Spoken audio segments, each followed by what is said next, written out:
नमस्कार सर्वांना, तुम्हा सगळ्यांचा कोकणी किचनमध्ये स्वागत आहे। तर आज आम्ही मूग गाठी म्हणजे मुगाच्या गाठी करणार। हे मूग कोंब आलेले। तर सर्वात अगोदर आम्ही हे मूग उकडून घेऊ। आता मी याच्यात थोडंसं मीठ ॲड करून घेते। आता 7 ते 8 मिनिटांनंतर आता हे मूग मस्तपैकी उकडलेले आहेत।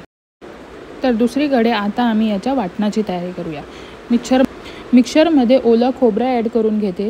मग त्याच्यात 7 ते 8 सुक्या मिरच्या घालून घेतल्या। मग त्याच्यात चिंच, हळदीचा पावडर आणि पाणी ॲड करून त्याचं बऱ्यापैकी वाटण करून घेऊया।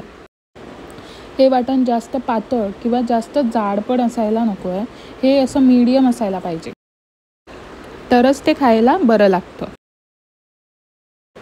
तर दुसरीकडे आता आम्ही फोडणीची तयारी करून घेऊया।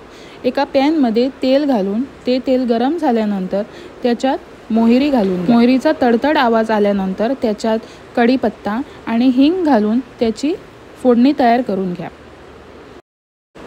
आता ही बघा फोडणी बऱ्यापैकी रेडी झाली आहे। तर आम्ही जे वाटण करून घेतलं आहे ते आता याच्यात ॲड करून घेऊया। वाटण आणि जी आम्ही फोडणी तयार केली आहे ती बऱ्यापैकी मिक्स करून घेऊया। आता या वाटणमध्ये उकडलेले मूग ॲड करून घेऊया।